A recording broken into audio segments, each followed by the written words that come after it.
Good evening दोस्तों।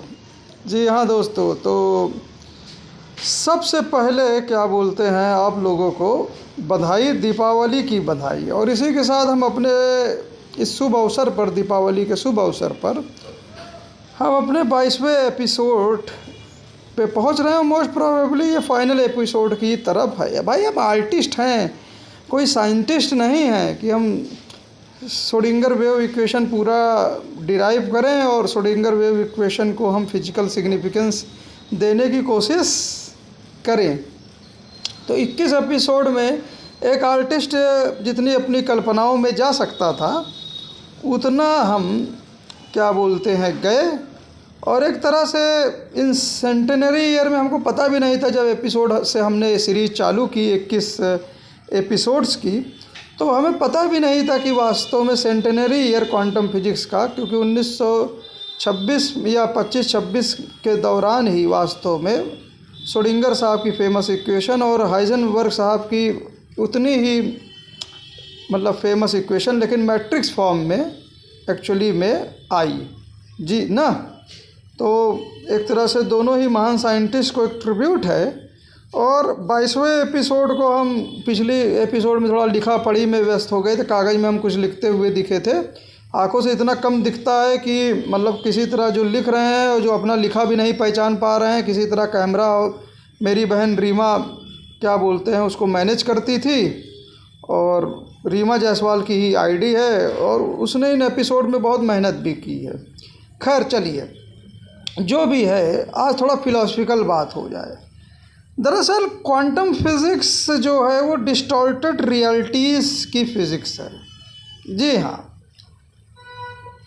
एक electron जो डबल स्लिट से गुजरता है, मानो लाइट गुजर रही है, और स्क्रीन पे ये इलेक्ट्रॉन जब कई सारे गिरते हैं तो वो एक पैटर्न देते हैं डॉट्स का। और वो डॉट्स के पैटर्न, मज़े की बात ये है कि वो इंटरफेरेंस पैटर्न शो करते हैं कि मानो इलेक्ट्रॉन जो गुजर रहा है स्लिट से, वो अपने साथ एक वेव लिए हुए है ना। कभी कभी तो मन करता है कि ये वेव ओरिजिनल वेव है, और वास्तव में यही ओरिजिनल वेव वास्तव में स्क्रीन से टकराती है, या यही ओरिजिनल वेव स्लिट से वास्तव में गुजर रही होती है।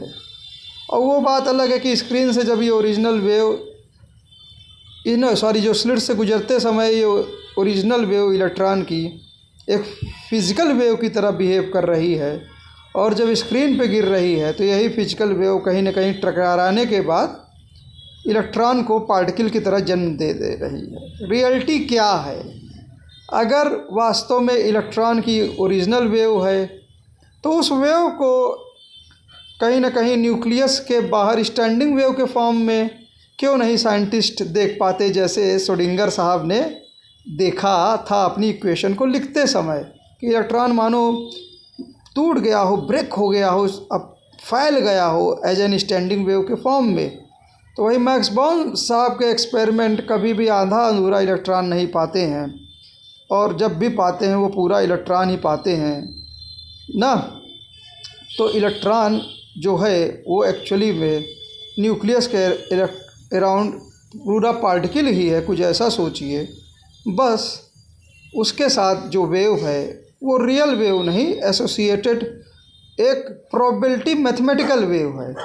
लेकिन सबसे बड़ी सरप्राइज़ ये है कि अगर इलेक्ट्रॉन के साथ कोई उसकी खुद की वेव नहीं है, बल्कि जिसको हम डी ब्रॉगली वेवलेंथ भी कहते हैं, वो एक प्रकार की एसोसिएटेड मैथमेटिकल वेव है, प्रोबेबिलिटी वेव है। और जब कोई फ्री इलेक्ट्रॉन गुजरता है तो उसके करस्पॉन्डिंग यही मैथमेटिकल वेव, जो डी ब्रॉगली वेवलेंथ लेमडा है, उसके अराउंड थोड़ा सा आप स्प्रेड ले लीजिए, इनफाइनाइट नंबर ऑफ वेव्स ले लीजिए, सुपर इम्पोज कर दीजिए इस मैथमेटिकल वेव को, तो एक तरह से ग्रुप वेव आती है। और उस ग्रुप वेव वो एक तरह से प्रोबेबिलिटी शो करती है कि इस रीजन में ज़्यादा प्रोबेबिलिटी है इलेक्ट्रॉन के मिलने की, फ्री इलेक्ट्रॉन के। लेकिन यही जो ये ग्रुप वेव जब स्लिट से गुजर जाती है या स्लिट से गुजर रही होती है, तो मानो इस तरह से ये मैथमेटिकल वेव, प्रोबेबिलिस्टिक वेव, जिसका कोई फिजिकल सिग्निफिकेंस नहीं है ना, ये मैथमेटिकल इक्वेशंस हैं, और अगर उस ग्रुप वाले रीजन को छोड़ दिया जाए तो आगे पीछे कुछ फिजिकल फील भी नहीं होगा। लेकिन यही जब ग्रुप वेव जो कहीं ना कहीं प्रोबेबिलिटीज़ को रिप्रेजेंट कर रही है एक तरह से ना, और साई का कोई फिजिकल सिग्निफिकेंस नहीं है। साई जो ऐसी चीज़ है जो वेव में वेरी करती है, लेकिन कोई भी फिजिकल चीज़ साई के करस्पॉन्डिंग नहीं है। वो एक कॉम्प्लेक्स नंबर है, लेकिन उसका मॉड कहीं ना कहीं प्रोबेबिलिटी को रिप्रेजेंट करता है। जब इस तरह की कोई इमेजिनरी वेव जो इलेक्ट्रॉन को as a group wave, free electron को वो रिप्रेजेंट कर रही है, कोई ऐसी इमेजिनरी वेव स्लिट से ऐसी गुजरती है कि मानो वो एक तरह से रियल वेव हो। हैरत होती है ना, अगर इलेक्ट्रॉन की वेव नहीं है ये ग्रुप वेव, या इस इलेक्ट्रॉन की अपनी वेव नहीं है, ये मैथमेटिकल कल्पना है, प्रोबेबिलिस्टिक वेव है, तो ये ग्रुप वेव के सामने जब ये फ्री इलेक्ट्रॉन आता है, या इलेक्ट्रॉन को प्रोबेबिलिस्टिक वे में रिप्रेजेंट करने वाली इस ग्रुप वेव के सामने अगर जब स्लिट आ जाती है, तो ये स्लिट क्या बोलते हैं, इस काल्पनिक वेव को कैसे डिस्टॉर्ट कर देती है, और कैसे ये वेव रियल वेव में बदल जाती है, और एक तरह का इंटरफेरेंस पैटर्न का वो क्या बोलते हैं रूप हमको दिखा देती है। और उसी इंटरफेरेंस पैटर्न के करस्पॉन्डिंग जो इलेक्ट्रॉन है ना, वो जिसको पार्टिकल समझा जा रहा है, वो कहीं ना कहीं स्क्रीन पर पार्टिकल की तरह शो भी हो जाता है। कहने का मतलब ये है कि यहाँ पर मेज़रमेंट रियलिटी को वास्तव में कहीं ना कहीं, या जो स्लिट है वो रियलिटी को डिस्टॉर्ट कर रही है। जी हाँ, जिस इलेक्ट्रॉन को किसी ऑर्बिटल में अगर पूरा पाया जाएगा तो किसी मेजरमेंट से पाया जाएगा, और वो मेजरमेंट एक्चुअली में कहीं ना कहीं श्रोडिंगर की जो वेव है, कल्पना है, उसको क्या बोलते हैं डिस्टॉर्ट कर दे रही है, और वो जो डिस्टॉर्शन हमको रियलिटी दिखती है। इसलिए हम कह सकते हैं कि रियलिटी डिस्टॉर्शन की कहीं ना कहीं फिज़िक्स है, क्वांटम फिज़िक्स। तो वहीं दूसरी ओर अगर यह मैथमेटिकल वेव, अगर ये इलेक्ट्रॉन जो है उसके करस्पॉन्डिंग प्रोबेबिलिस्टिक वेव है, मैथमेटिकल वेव है, तो स्क्रीन से वो कैसे क्या बोलते हैं, वो इस तरह गुजरेगी कि मैथमेटिकल वेव रियल हो जाए। क्यों नहीं उल्टा सोचते हैं, वो इस तरह सोचिए कि इलेक्ट्रॉन जब गुजर रहा है तो वास्तव में गुजरते समय जो स्लिट्स लगाई गई है उसके बिहेवियर को, उसको डिटेक्ट करने को, ये सब चीज़ें उसको डिस्टॉर्ट कर देती हैं। और डिस्टॉर्ट करने से क्या होता है कि इलेक्ट्रॉन वास्तव में स्लिट्स से पहले एक रियल वेव रिलीज करता है, और उस रिलीज करती हुई वेव कहीं ना कहीं स्क्रीन से टकराती है, और उसी पैटर्न में जो भी इलेक्ट्रोमैग्नेटिक फील्ड्स एग्जिस्ट करती है स्क्रीन और स्लिट्स के रिफ्लेक्शंस के भी, उसी को कहीं ना कहीं पीछे से इलेक्ट्रॉन पीछे किसी एक स्लिट से गुजर जाता है। कहने का मतलब ये है कि रियलिटी वो है माइक्रोस्कोपिक लेवल पर, जिसको अगर हम मतलब उसको जानना चाहेंगे तो उससे हम इंटरेक्ट करेंगे, और इंटरेक्ट करते समय कहीं ना कहीं हम उसको डिस्टर्ब कर देंगे, तो जो रियलिटी हमको दिखेगी वो डिस्टॉर्टेड रियलिटी दिखेगी। रियलिटी तो कभी हमको जो है वो दिख ही नहीं सकती है, क्योंकि जब भी देखने की कोशिश करेंगे वो रियलिटी को डिस्टॉर्ट कर देगा।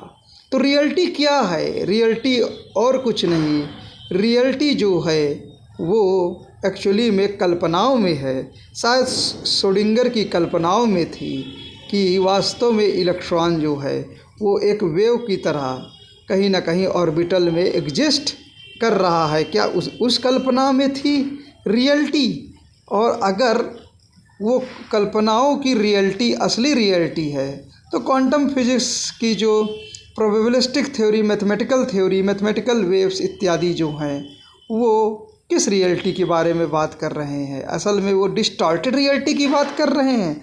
लेकिन जो स्लिट्स से होता है वही स्लिट्स कभी कभी प्रकृति भी, नेचर भी नेचुरली प्रोवाइड कर सकती है, और उन स्लिट्स से भी इलेक्ट्रॉन पास करके इंटरफेरेंस कर सकता है और कुछ वही तरह की चीज़ें स्क्रीन पर दिख सकती हैं। तो डिस्टॉर्टेड रियलिटी भी क्या है? डिस्टॉर्टेड रियलिटी भी कभी कभी जो है नेचुरल रियलिटी हो सकती है, और उस नेचुरल रियलिटी को कभी कभी एक्सप्लेन करने के लिए प्रोबेबिलिटी थ्योरी या इमेजिनरी फिजिक्स या मैथमेटिकल फिजिक्स, कल्पनाओं की फिजिक्स जिसका कोई रियल वो नहीं है, वो काम आ सकती है। या अगर कल्पना ही रियलिटी थी लेकिन जिसको मेजर नहीं कर सकते हैं, तो क्या इलेक्ट्रॉन स्लिट से गुजरते समय कहीं ना कहीं वो इस तरह डिस्टर्ब हुआ कि उसने रियल वेव कहीं ना कहीं रिलीज की, और जो स्क्रीन पे गिर रही है वो डी ब्रॉगली वेवलेंथ है, real de Broglie wavelength real है, और कहीं ना कहीं उसके करस्पॉन्डिंग चूँकि वो इलेक्ट्रॉन के डिस्टॉर्शन से निकली है, तो इलेक्ट्रॉन क्या वास्तव में एक पार्टिकल ना होकर क्या वो स्वयं कहीं ना कहीं वो अंदर कई सारे पार्टिकल से बना है, फंडामेंटल पार्टिकल, और बना है तो उन फंडामेंटल पार्टिकल के बीच क्या एनर्जी है एज ए स्टैंडिंग वेव के फॉर्म में? अगर ऐसा है तो इलेक्ट्रॉन में वेव भी है, ड्यूअलिटी भी है।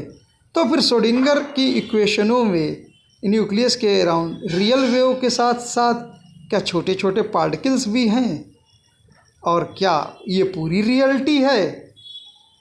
इन्हीं सब चीज़ों पर हम आपको छोड़ते हैं। रियलिटी या डिस्टॉर्टेड रियलिटी जो भी हो, लेकिन कहीं ना कहीं जो मैथमेटिकल प्रोबेबिलिटी की वेव है, जब वो स्लिट से ऐसे गुजरती है कि मानो रियल वेव है, तो फिर रियलिटी और डिस्टॉर्टेड रियलिटी सब कुछ मतलब इधर का उधर हो जाता है।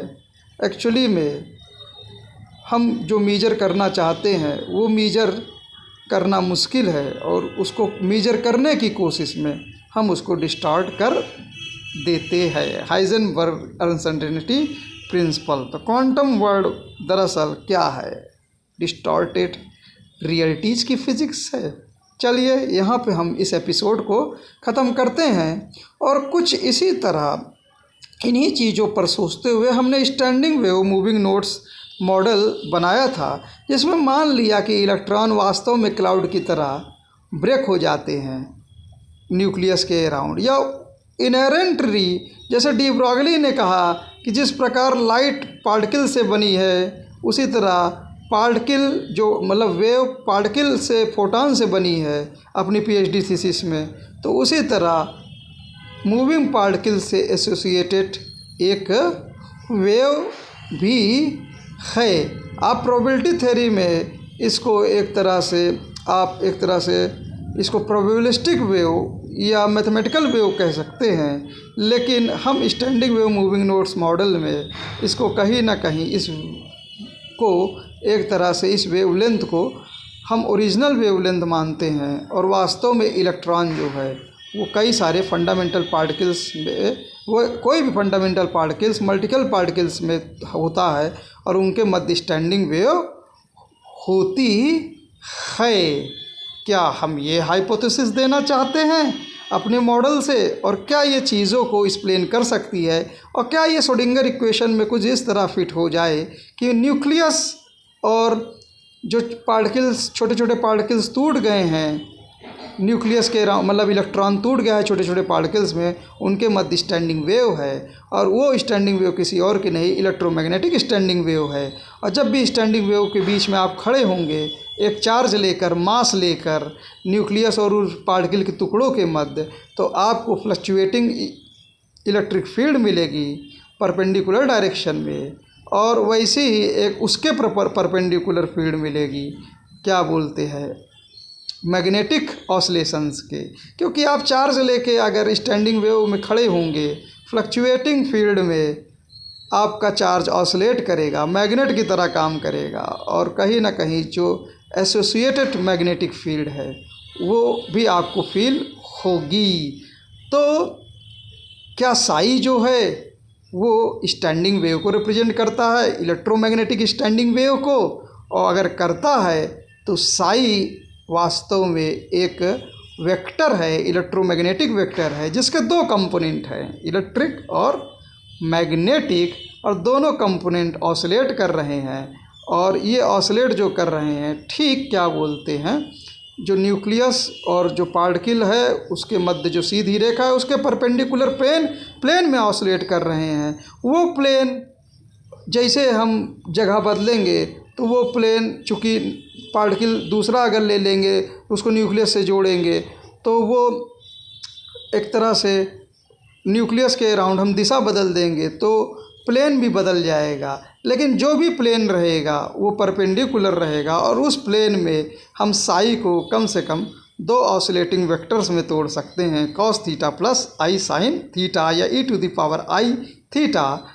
और ये जो थीटा है वो फंक्शन है समय का, t का, ओमेगा इंटू टी का, और इसको अगर साई के मैग्नीट्यूड से मल्टीप्लाई कर दीजिए, क्योंकि स्टैंडिंग वेव में हर एक पॉइंट पर जो भी वेक्टर होगा ऑसिलेटिंग वो उसका एक फिक्स्ड वैल्यू होगी, लेकिन वो जो मैग्नीट्यूड होगा, एम्पलीट्यूड होगा, वो पोजीशन के करस्पॉन्डिंग होगा, और वो वास्तव में बदलेगी समय के साथ, ना e⁻i ओमेगा इंटू टी के साथ। e⁻i ओमेगा इंटू टी कुछ नहीं है, वही जो हमारा वेक्टर है, साई है, इलेक्ट्रोमैग्नेटिक फील्ड के करस्पॉन्डिंग, उसके दो ऑसिलेटिंग कंपोनेंट्स हैं उस प्लेन में। जो प्लेन किसी बिंदु के लिए कोई फिक्स प्लेन नहीं है, बल्कि जिस पॉइंट पर हम चीज़ों को मेजर करना चाहते हैं वो प्लेन ऐसा है कि वो जस्ट एक परपेंडिकुलर प्लेन है स्टैंडिंग वेव के, और उसमें दो डायरेक्शंस में इलेक्ट्रिक फील्ड और उसके परपेंडिकुलर डायरेक्शन में उसी प्लेन में वास्तव में क्या बोलते हैं, मैग्नेटिक फील्ड ऑसिलेट कर रही है। अगर एक डायरेक्शन रियल है तो दूसरा डायरेक्शन परपेंडिकुलर है, तो उसको बस कुछ मत करिए, आप प्लस उस परपेंडिकुलर वेक्टर एडिशन को दिखाने के लिए आई ले लीजिए। तो एक जो आपका कंपोनेंट है mod of psi cos theta, और प्लस दूसरा कंपोनेंट जो हो जाएगा I mod I sine I mod of psi sine theta, दो वेक्टर कंपोनेंट्स हो जाएंगे। चूँकि प्लेन जो है और न्यूक्लियस के अराउंड कोई एक प्लेन नहीं है, प्लेन हमारी सहूलियत का प्लेन है ना, इसलिए ओवरऑल सेंस में ये कॉम्प्लेक्स प्लेन है।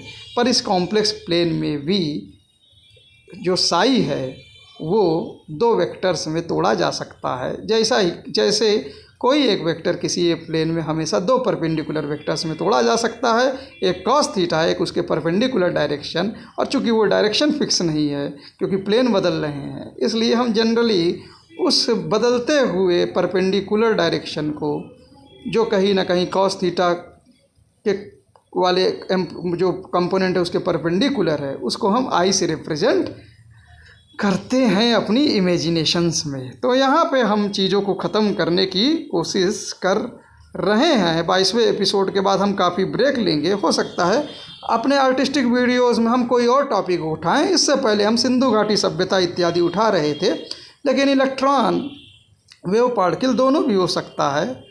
आपको लग रहा है मैं यूट्यूब पे बोल रहा हूँ, आपको लग रहा है मैं फेसबुक लाइव पे भी हो सकता हूँ, और आपको ये भी हो सकता है कि मैं दोनों तरफ मैनेज कर रहा हूँ, क्योंकि मेरे हाथ में कहीं ना कहीं दो मोबाइल हो सकते हैं। जय हिंद, जय भारत, थैंक यू सर। और ये मेरी बहन का 22 दिसंबर को बर्थडे है, तो 22 एपिसोड में ये चीज़ें ख़त्म हो रही हैं। Thank you sir.